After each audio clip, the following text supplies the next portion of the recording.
Hello everyone, welcome to জ্ঞান সিন্ধু। আজকে আমি সপ্তম শ্রেণীর গণিত প্রভা বইয়ের চ্যাপ্টার 4-এর 51 নাম্বার পেজ ডেসক্রাইব করব। তো তোমাদের যদি আমার ভিডিও ভালো লেগে থাকে তাহলে অবশ্যই ভিডিওটিতে একটি লাইক করবে এবং চ্যানেলটিকে সাবস্ক্রাইব করবে। আমি তোমাদের জন্য ক্লাস 7-এর প্লেলিস্ট তৈরি করে রেখেছি এবং যার লিঙ্ক আমি ডেসক্রিপশন বক্সে দিয়ে দিয়েছি। আগের দিন আমি পেজ নাম্বার 50 ডেসক্রাইব করে দিয়েছি, যেখানে পূর্ণ সংখ্যার যোগ সংযোগ নিয়ম মেনে চলে কিনা তা বলেছি। তো আজকে পূর্ণ সংখ্যার বিয়োগ সংযোগ নিয়ম মেনে চলে কিনা সেই নিয়ে ডিসকাস করব। তো দেখো নাম্বার 7-এ কি বলেছে, সংখ্যা রেখা থেকে এই পুরোটার মান যাচাই করতে বলেছে। এখানে প্রত্যেকটা জায়গায় দেখো মাইনাস রয়েছে। তো যখন এইরকম মাইনাস দেবে সেইগুলোকে আমরা সবসময় চেষ্টা করব প্লাসে কনভার্ট করে নেওয়া।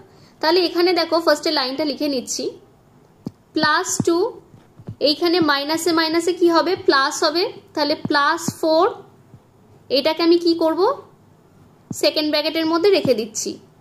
আর এখানে মাইনাসে মাইনাসে প্লাস, তাহলে +8 করে রাখলাম। এবার এটাকে তুমি আগেকার ফর্মে সাজাতে পারো, তার মানে +2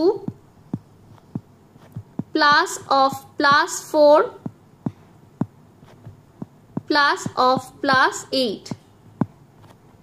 এখন এইটা সেকেন্ড ব্র্যাকেটের মধ্যে। তাহলে এইখান থেকে দেখো ফার্স্টে +2 যেতে হবে। তাহলে 0 থেকে আমরা ফার্স্টে +2 যাব, 1 2 ডান সাইডে গেছি। এখন এখান থেকে +4 যাব, তাহলে আরো ডান দিকে যাব, 1 2 3 4। এখন আমরা কোথায় আছি, +6-এ আছি। তাহলে এইটুকুর জন্য আমরা কি অ্যান্সার পেলাম না, +6 পেলাম। এখন এরপর আবার কত দূর যেতে হবে, আমাকে +8 যেতে হবে। তাহলে 1 2 3 4 5 6 7 8। তাহলে এখন আমরা কোথায় আছি, +14-এ। তাহলে এইখানে দেখো এইটুকুর ক্যালকুলেশনটা, যেটা +6 আমি এইখানে দেখিয়ে দিয়েছি, আর বাকি এইটুকু যেটা সেটা +8 এখানে বসেছে। তাহলে এখন কোথায় আছি না, +14-এ আছি। তাহলে এখন আমরা কি করলাম, a - b করলাম, যে উত্তরটা বেরিয়েছে সেটা থেকে আবার -c করলাম, এই বক্সটাতে যেটা করা আছে। এবার পরেরটা কি বলেছে দেখো, a কে সাইডে রেখেছে, মানে a - b - c এইটা করছে। তাহলে দেখো b - c কে আগে করে নিচ্ছে, তারপর আমরা এদিকটা করব। তাহলে এই জিনিসটার ক্যালকুলেশনটা এখানটা একটু দেখিয়ে দিই। +2 এইখানটা করছি, মাইনাস সেকেন্ড ব্র্যাকেটের মধ্যে -4, মাইনাসে মাইনাসে প্লাস, তাহলে +8। দেখো এই জিনিসটা করা। এর পরের লাইনটা করছি পাশেই। তাহলে এগুলোকে যদি আমি ফার্স্ট ব্র্যাকেটে সবগুলোকে পুট করতে চাই, তাহলে +2 ব্র্যাকেটের মধ্যে মাইনাস, এই -4টাকে ব্র্যাকেটের মধ্যে রাখছি, এই +8টাকে এই রকম করে লিখছি, কারণ প্লাসে আর প্লাসে কিন্তু প্লাসই হয়, সেই জন্য।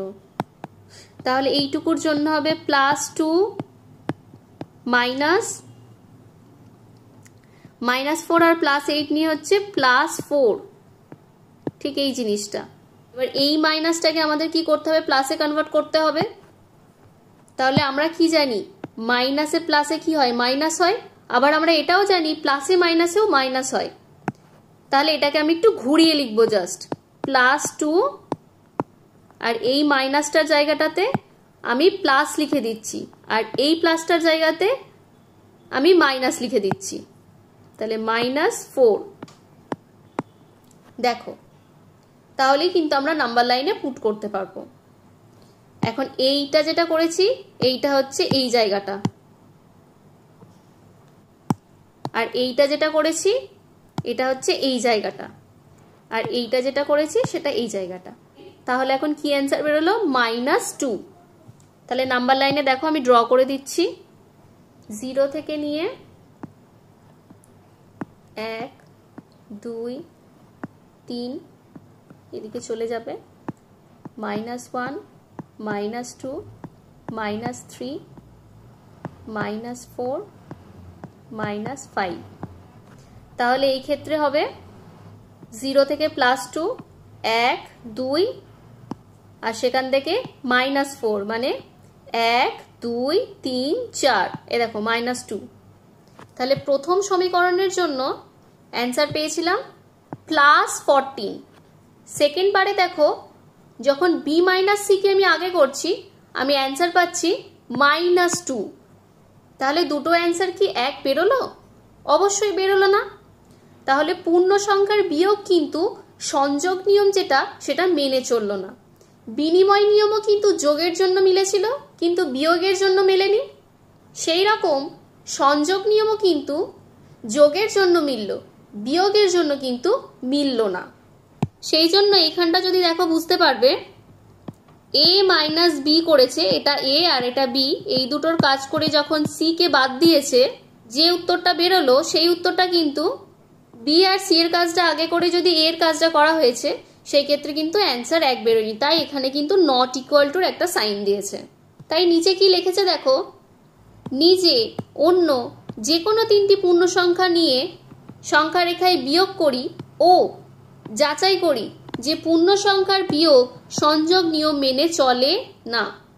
তোমরা যে কোনো পূর্ণ সংখ্যা নিয়ে নেবে, আমি একটা তাও সমীকরণ দিয়ে দিচ্ছি, এটা তোমরা নিজেরা সলভ করবে। 2 3 4, 2 3 4, -2 -3 -4, তোমরা এখানে মাইনাস ছাড়া অন্য নাম্বারও বসাতে পারো, -2 -3 -4। এখন এর কাজটা আগে আর এটার এর কাজটা আগে, তাহলে এখানে মাইনাস সাইন দিচ্ছি, এখানে মাইনাস সাইন দিচ্ছি, এখানে মাইনাস সাইন দিচ্ছি, এখানে মাইনাস সাইন দিচ্ছি। তাহলে এই দুটোকে তোমরা সলভ করবে। সলভ করে আমাকে কমেন্ট বক্সে জানাবে এর অ্যান্সার কি হলো, এবং তোমরা দেখে বলবে যে এরা সংযোগ নিয়ম মেনে চলছে কিনা। তাহলে সংখ্যা রেখায় বিয়োগের মাধ্যমে পেলাম পূর্ণ সংখ্যার বিয়োগ সংযোগ নিয়ম মেনে চলে না। তাহলে এখানে কি বলেছে দেখো, অতএব a b c যে কোনো তিনটি পূর্ণ সংখ্যা হলে a - b - c এবং a - b - c এটা কখনোই ইকুয়াল হয় না, তাই নট ইকুয়াল টু সাইন দিয়েছে। এখন চলে যাই নিজে করি 4.2-তে। কি বলেছে, বাম দিকের সাথে ডান দিকের নিয়মের সম্পর্ক মিলিয়ে মেলায়। তাহলে এখানে আগে আমরা দেখে নিই, a আর b এর কথা বলেছে, সেই b কে আগে লিখেছে, তারপর a এর কথা বলেছে। যখনই আমি দেখব গল্পে দুটো নাম্বার আছে, সেই ক্ষেত্রে আমাকে বুঝে নিতে হবে এটা হচ্ছে বিনিময় নিয়ম। তাহলে একেরটাও বিনিময় নিয়ম, দুইয়েরটাও দেখো বিনিময় নিয়ম। তাহলে বিনিময় নিয়ম এখানে কে কে আছে দেখে নিই, এই একটা বিনিময় আছে, এই একটা বিনিময় আছে। এখন বিনিময়ের এইটা দেখো যোগ, এই যে যোগ চিহ্ন দেখা যাচ্ছে, যোগ চিহ্ন দেখা যাচ্ছে। তাহলে বিনিময়ের যোগ কোথায় আছে, এই যে এখানে আছে, তাহলে এইটা হচ্ছে এটা। বিনিময়ের বিয়োগ কোথায় আছে, এইখানে আছে, তাহলে এই যে এইটা। আচ্ছা, এবার এখানে দেখো a b c তিনটে নাম্বারের কথা আছে, তাহলে এটা আমি কি জানবো, সংযোগ নিয়ম। এই যে সংযোগ নিয়ম এখানে আর এখানে আছে। এখন প্রথমেরটা এইটা দেখো বিয়োগের গল্প বলেছে, তাহলে সংযোগে বিয়োগের নিয়ম কোথায় বলেছে দেখো, নাম্বার 4-এ বলেছে। আর এটাতেও দেখো a b c তিনটে নাম্বারের কথা বলেছে, এবং মাঝের চিহ্নগুলো আছে প্লাস, তাহলে এটা সংযোগ নিয়মের যোগের কথা বলেছে। সংযোগ নিয়মের যোগ দেখো 1 নম্বরটাতে ডিসকাস করেছে, তাহলে এটা 1 হবে। তাহলে আমি কি দেখলাম, পূর্ণ সংখ্যার যোগ দুটো নিয়মই কিন্তু মেনে চলছে, বিনিময় নিয়ম এবং সংযোগ নিয়ম। পূর্ণ সংখ্যার বিয়োগ বিনিময় এবং সংযোগ দুটোই কিন্তু মেনে চলছে না।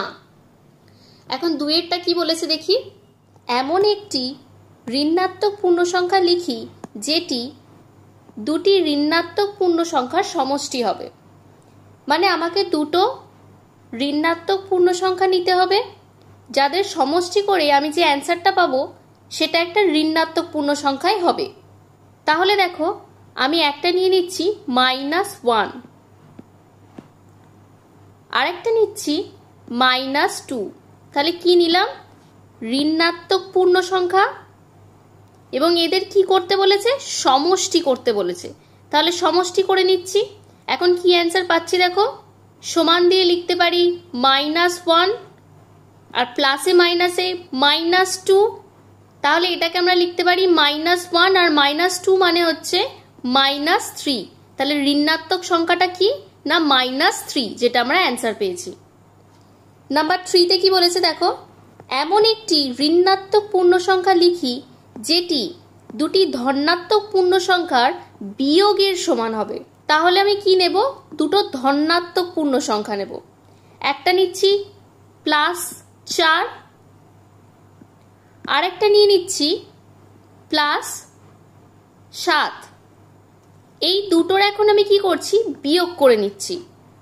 তাহলে দেখো আমি কি পাবো? +4 আর মাইনাসে প্লাসে -7। তাহলে কত অ্যান্সার পাচ্ছি? -3 পাচ্ছি। এখানে আমাকে ধনাত্মক পূর্ণ সংখ্যা তো বলেছে, আবার বিয়োগ করতে বলেছে, কিন্তু অ্যান্সারটা কি বার করতে বলেছে? ঋণাত্মক পূর্ণ সংখ্যা বার করতে বলেছে। এখন আমাকে কি করতে হবে না, এই ঋণাত্মকটা বার করতে গেলে অবশ্যই এই পোর্শনটাকে আমাকে বড় হতে হবে। সেই জন্য ছোট নাম্বারটাকে আমি সামনে লিখেছি আর বড় নাম্বারটাকে পিছনে লিখেছি। তবেই দেখো একটা মাইনাসে উত্তর পেলাম। এখন নাম্বার 4-এ কি বলেছে দেখো, এমন একটি ঋণাত্মক পূর্ণ সংখ্যা লিখি যেটি দুটি ঋণাত্মক পূর্ণ সংখ্যার বিয়োগের সমান হবে। তাহলে আমি নিয়ে নিচ্ছি -7 এবং -4। এই দুটোর যদি আমি বিয়োগ করি তাহলে কি দাঁড়াবে? -7 মাইনাসে মাইনাসে +4। তাহলে কত উত্তর বেরোচ্ছে? -3। তাহলে কি করতে বলেছিল? দুটি ঋণাত্মক পূর্ণ সংখ্যা নিতে বলেছিল। দেখো নিয়েছি। তাদের বিয়োগ করতে বলেছে, আমি বিয়োগও করেছি। আর কি বার করতে বলেছে? ঋণাত্মক পূর্ণ সংখ্যা বার করতে বলেছে। দেখো ঋণাত্মক পূর্ণ সংখ্যা অ্যান্সার বার করেছি। তাহলে এই ক্ষেত্রেও দেখো আমাকে ঋণাত্মক বার করতে গেলে এই নাম্বারটার আগে মাইনাস হওয়াটা জরুরি ছিল, মানে একটা বড় নাম্বারের আগে মাইনাস হওয়াটা জরুরি ছিল। তবেই দেখো আমার অ্যান্সারটা কিন্তু মাইনাস বেরিয়েছে। তো দেখো তোমরা বুঝতে পারলে কি না। তো আজকে 51 নম্বর পেজটা ডেসক্রাইব করা হলো। তো পরের দিন আমি 52 নম্বর পেজটা ডেসক্রাইব করে দেব। তো তোমাদের যদি আমার ভিডিও ভালো লেগে থাকে তাহলে অবশ্যই ভিডিওটিতে একটি লাইক করবে এবং চ্যানেলটিকে সাবস্ক্রাইব করবে। তো দেখা হচ্ছে পরের ক্লাসে। আর সম্পূর্ণ ভিডিওটা দেখার জন্য ধন্যবাদ।